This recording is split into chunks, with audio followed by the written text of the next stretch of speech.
E a palavra de Deus, ela foi escrita dentro de um contexto. Por exemplo, para você entender, no Novo Testamento, em momento algum, a palavra de Deus condena a escravidão. Você não vai ver no Novo Testamento a palavra condenando a escravidão, mas você vai ver as instruções para que os servos obedecessem aos seus senhores e os seus senhores tratassem dignamente os seus servos, os escravos no caso. Então, só para você ter noção desse contexto. Hoje, escravidão, não só aqui no Brasil como em outros países, é crime. Já naquele tempo, pertencia àquele tempo essa prática. Então, a palavra de Deus, ela foi escrita dentro de um contexto.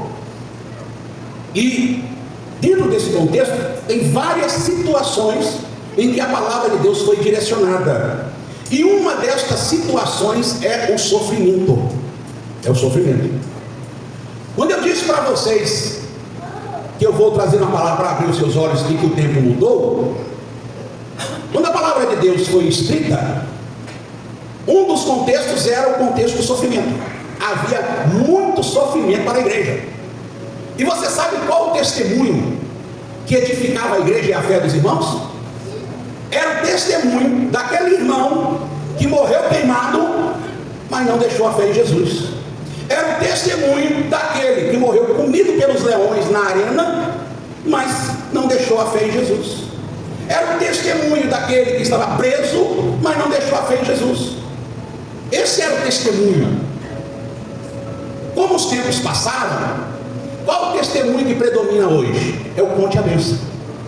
A igreja, ela tem que divulgar o conte a bênção. Conta o seu milagre, conta a sua bênção.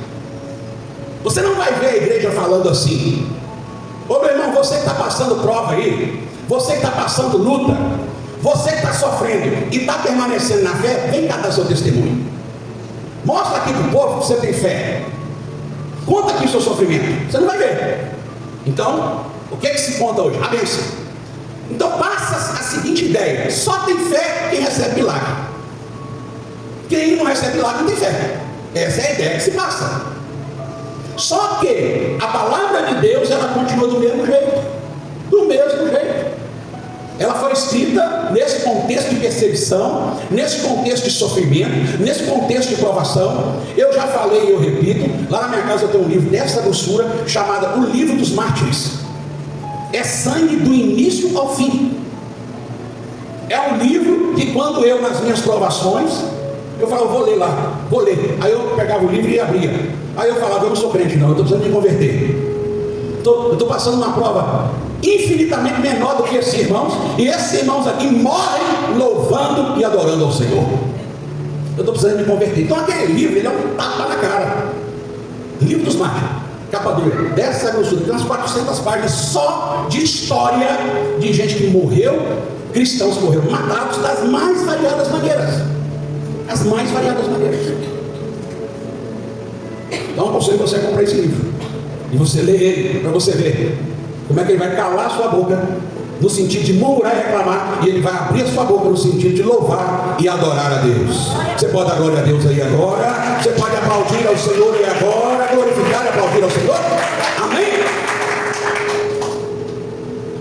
Mas essa introdução, ela tem a ver com o fato que aconteceu aqui na nossa igreja, e que eu estou fazendo questão de gravar, que é para ficar registrado aqui para essa igreja, e para quem quer ouvir, que passou aqui na nossa igreja, aconteceu aqui na nossa igreja, e tem que dar esse testemunho, tem que falar, que é o caso da nossa irmã Mariângela, que faleceu na segunda-feira, às 10 horas da manhã, e foi sepultada ontem, às 2 horas da tarde.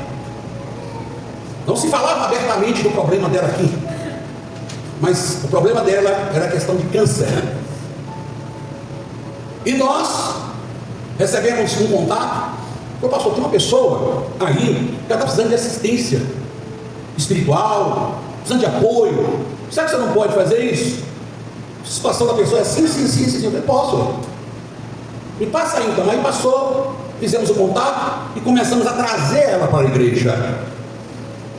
Então nós passávamos lá e ela vinha para a igreja. Por quê? Porque ela estava debilitada para andar. Inclusive, quando iria pegar ela na casa dela, ou quando parava aqui na porta, ela jogava todo o peso em cima da minha esposa. Ela estava debilitada, cancerosa.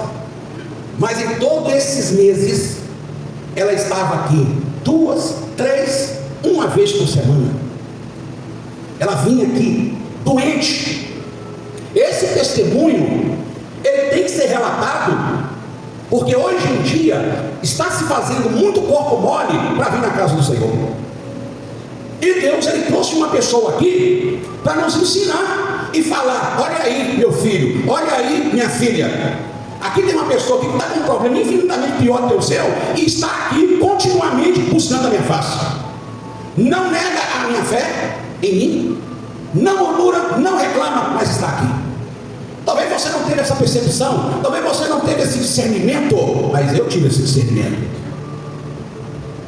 E vocês viram em algum aquele vídeo aí, eu falei, eu citei aqui publicamente, falei: irmã, sua fé, você está provando o seu amor. Talvez você não percebeu, talvez você não teve discernimento, mas tem que se falar, porque na Bíblia, na história da igreja, se registra os homens e mulheres de fé que mesmo em meio ao sofrimento nunca abandonaram a Jesus. Tem registros no Antigo, tem registros no Novo e tem registros na história da igreja após os apóstolos. E agora Deus trouxe uma pessoa para cá, por esse tempo, para que mesmo doente, debilitada e fraca, como por exemplo, já vamos buscar ela lá, e ela vinha com a muletinha, e tinha um portão, ela tinha que abrir o portão. Ela caía de fraqueza, ela caía, por causa dos efeitos da quimioterapia. Aí tem que chamar lá o vizinho, e vinha abrir o portão, aí tinha que lá levantar. Ela poderia falar assim: não, aqui vou voltar para casa, vou voltar para casa. Eu não quero ir, eu quero ir. E ela vinha desse estado. Então tem que ser falado nos 4 cantos dessa cidade, como eu falei lá na cerimônia fúnebre. Eu falei na cerimônia fúnebre diante de toda a família sobre o exemplo de fé dela, que ela perseverou. Nunca tenho escrito ela murmurando ou reclamando para mim, mesmo nessa situação caótica, mesmo sentindo dor, como eu já orei para ela várias vezes, senti dor, várias vezes. Então, ela não estará mais aqui conosco, mas a sua memória, o seu exemplo, o seu testemunho ficará aqui, meu irmão, minha irmã, até a vinda do Senhor Jesus. E você agora, meu irmão, você agora, minha irmã, quando você começar a querer fazer corpo mole para a obra de Deus, para adorar a Deus, para buscar o Senhor, vai vir um nomezinho na sua cabeça, chamado Mariângela. É o nome que vai vir na sua cabeça, para te confrontar você. Vai poder ficar lá na casa dela, lutou até o fim. O Senhor poderia curar ela, mas o Senhor não quis curar ela. O Senhor achou melhor recolher ela. Quem está compreendendo, diga amém. Oh, glória a Deus. O Senhor achou melhor recolher ela para a glória, mas o testemunho dela ficará aqui para todos sempre. Você pode glorificar ao Senhor, meu irmão. Você pode glorificar ao Senhor, meu irmão. Esse era o tipo de testemunho. Esse era o tipo de testemunho que ficava sendo veiculado na história da igreja. Os irmãos, ao ver os outros sofrendo e padecendo e não negando a fé, eles falavam: meu Deus do céu, eu tenho que permanecer. Porque o povo só quer ouvir testemunho de bênção, testemunho de cura. Mas tem muita gente de fé, meu irmão, tem muita gente de fé, minha irmã, que está passando duras provações, mas eles não negam Jesus e continuam adorando, glorificando e ainda fazendo a obra de Deus aqui na terra. Ainda faz a obra do Senhor aqui na terra. São muitos. Esses testemunhos também precisam ser valorizados. E o texto de amparo é esse aqui, ó. Volta no verso 8, missionário. Sede sóbrios. O que é ser sóbrio? Mantenha o seu juízo, mantenha a sua sanidade mental. E o contrário de ser sóbrio é ébrio, é embriagado, faculdade mental distorcida. Sede sóbrio, vigiai. Meu irmão, minha irmã, não deixe o inimigo tapiar tua mente. Não deixe o inimigo tapear seus pensamentos. Seja sóbrio, seja lúcido, tenha juízo, vigia, porque o diabo, vosso adversário, anda em derredor, bramando como leão, buscando a quem possa tragar. O nosso inimigo, ele está furiosíssimo, porque ele está chegando o dia dele ser lançado do lago de fogo, está se aproximando. Então ele já sabe. Satanás está mais atento aos cumprimentos das profecias bíblicas do que eu e você. Ele está mais ligado nos cumprimentos. Ele sabe que Deus fala, cumpre. Então ele está mais ligado. Porque quanto mais profecia cumprir, mais ele sabe que o dia dele está chegando. Então quanto mais ele sabe que o dia dele está chegando, mais ele está atacando. E ele está atacando sem dó e sem piedade, tanto o povo lá fora como a igreja do Senhor. E a palavra de Deus está nos instruindo a fazer o quê? Primeiro, ser sóbrio, e segundo, vigiar. Por quê? Porque ele está gritando como um leão para que ele possa tragar. Só que a gente não vê isso. Se Deus abrir os nossos olhos espirituais, se Deus mostrar para vocês em sonhos a fúria do inimigo, você ia acordar no outro dia tremendo até os pés, para você ver os monstros que iriam aparecer em visões, em sonhos para você. Para você ver que o mundo espiritual, ele não está brincando nem comigo nem com você, meu irmão, minha irmã. Por isso tem que ser o quê? Sóbrio. Não deixe o inimigo tapear sua mente, não deixe ele embriagar sua cabeça. Não é com álcool não, é com engano. Vigia. E agora vem a outra instrução, que é o que eu quero focar. Passa. A qual resistir firmes na fé. Como que eu resisto o diabo? Como que eu resisto? Firmes na fé. Eu tenho que ser firme na fé. Eu tenho que manter postura na fé, convicção na fé. Aí eu resisto, o inimigo vem, estou na fé. O inimigo fala, não adianta orar. Não adianta, Satanás. Você fala que não adianta orar? Eu estou na oração, vou continuar na oração, porque o meu Deus, ele ouve e responde. O diabo, ele fala, não adianta congregar, não adianta vir para a igreja. Você fala, não, Satanás, alegrei-me quando me disseram, vamos à casa do Senhor. Amém, meus irmãos? Amém. A pessoa quando está firme na fé, tudo que o diabo ataca, ele rebate. Aí ele resiste, sabendo que as mesmas aflições se cumprem entre os vossos irmãos no mundo. A nossa irmã Maria Ângela, ela não foi a primeira e nem será a última que morreu devido ao câncer. Vários servos de Deus, homens de Deus, mulheres de Deus, já partiram por causa dessa doença. E não somente por causa dessa, de várias outras enfermidades. Por quê? Porque isso é algo, infelizmente, que pertence a nós seres humanos. Nós estamos em um corpo caído. Caído no quê? Caído no pecado. E as enfermidades são resultados dessa queda do homem, dessa desobediência do homem. Então, devido ao pecado de Adão, isso influenciou até a nossa saúde física. Então, dependendo da genética da família, por exemplo, enfermidades se repetem dentro daquela família. Dependendo. Ela vai ter que fazer um trabalho contra a genética, com precaução, para que não se repita aquela enfermidade. Mas isso é o que? Resultado do pecado de Adão. Vários irmãos já morreram. Vários irmãos já morreram, matados. Já morreram vários em furacões. Já morreram em maremoto, em terremoto. Vários irmãos morreram das mais variadas formas. Então o texto está dizendo, sabendo que as mesmas aflições, aflição está acima de sofrimento, meu irmão. Aflição é um incômodo terrível, terrível, e que se cumpre entre os vossos irmãos, aonde? No mundo. Todos os cristãos no mundo estão passando algum tipo de provação. Todos. Não é só você, meu irmão. Não é só você, meu irmão. Não é só eu. Todos. E tem gente que está passando mais prova do que eu e você juntos, do que todos nós aqui juntos. Mas agora nós tivemos esse exemplo vivo aqui. Pega esse exemplo vivo. Pelo contrário, ela vinha. Pastor, hoje dá para o senhor me buscar? Eu falei, busca, irmão. Quando eu não podia, eu pedi a algum irmão. Aí teve outros irmãos que foram lá buscar. E certamente viram como que era. Outros irmãos foram levar também. Não foi só eu que buscava, não. Tem vários outros irmãos aqui que fizeram esse trabalho de buscar e de levar. Mas ela estava aqui. Ela queria vir, mesmo com esse problema. Hoje a pessoa, tem pessoa que olha para o céu, vai chover, acho que vai chover, não vou na igreja não. Ele pega um gancho no mau tempo para não vir para a igreja. Ele pega um gancho no mau tempo, ele começa a criar desculpas na cabeça para não vir.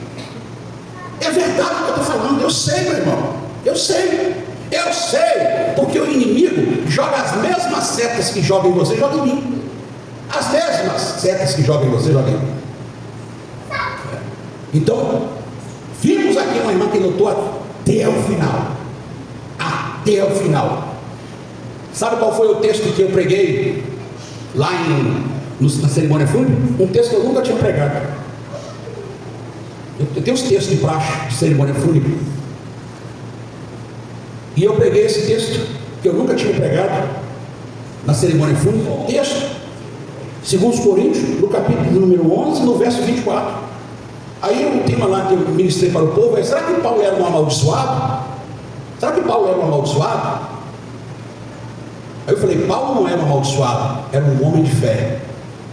Recebia dos judeus 5 quarentenas de açoite, menos 1, quer dizer, 5 vezes ele recebeu 39 açoites. Aí você multiplica 39 vezes 5. Você multiplica 39 vezes 5, pode ir embora. 3 vezes foi açoitado com varas, 1 vez foi apedrejado, 3 vezes sofreu naufrágio, 1 noite e 1 dia, passou aonde, meus irmãos? No abismo, pode passar. Em viagem muitas vezes, em perigos de rio, em perigos salteadores, em perigos da minha nação, em perigos dos gentios, em perigos na cidade, em perigos no deserto, em perigos no mar, em perigo entre os falsos irmãos, pode passar. Em trabalhos e fadiga, em vigília muitas vezes, em fome o que, meus irmãos? Fala lá, fome o quê? Sede, fome e sede. Ele passou fome. Olha que interessante, um apóstolo passar fome, um cristão passar fome. Porque na teologia de muitos aí, cristão não vai passar fome não. O apóstolo aqui passou. Em jejum muitas vezes, e em frio o quê? E nudez, ele passou frio, ele teve falta de roupa. Mas olha que interessante, passa. Além das coisas exteriores, me oprime, além dessas coisas que está relatando, me oprime a cada dia o cuidado de todas as igrejas. Mesmo ele passando por tudo isso, a fé dele estava intacta. A fé dele se mantinha. Por isso que ele disse para Timóteo: acabei a carreira, guardei a fé. Desde agora, a coroa da justiça está me aguardando, não somente para mim, mas para aqueles que amam a vinda do Senhor. E acabou a carreira, ele ia morrer, mas ele guardou a fé não foi arrancada dele. Meu irmão e minha irmã, em nome do Pai, do Filho, do Espírito Santo. Eu não vou falar em nome dos anjos, eu vou até invocar aqui, só não vou falar o nome dos anjos porque é heresia, mas em nome do Pai, do Filho e do Espírito Santo, se desperte na sua fé. Se desperte, mantenha a sua fé. Não deixe que nada acabe com a sua fé. Não deixe que nada diminua a sua fé. Não deixe que nada pare a sua fé. Nem a vida do outro está melhor que a sua. Nem o outro está prosperando mais que você. Nem aquele outro que está lá no mundo, não quer saber de Deus e está crescendo. Não olhe para nada disso. Meu irmão, minha irmã, mantenha a sua fé em Jesus. Eu quero Jesus, eu quero Jesus, eu quero Jesus. Quem quer Jesus aqui? Cadê o glória a Deus, meus irmãos? Cadê aqueles aplausos que só o Senhor Jesus Cristo, Ele merece? Amém? Oh, glória a Deus. Que fique o testemunho, que você lembre desse nome, Maria Ângela. É Maria misturada com anjo. Lembra aí? Duramente provada, 7 anos passando provação por enfermidade, mas isso não foi capaz de matar a fé dela. Pelo contrário, ela veio aqui e nos deu uma lição de que mesmo em meio às mais duras provas, eu buscarei o Senhor.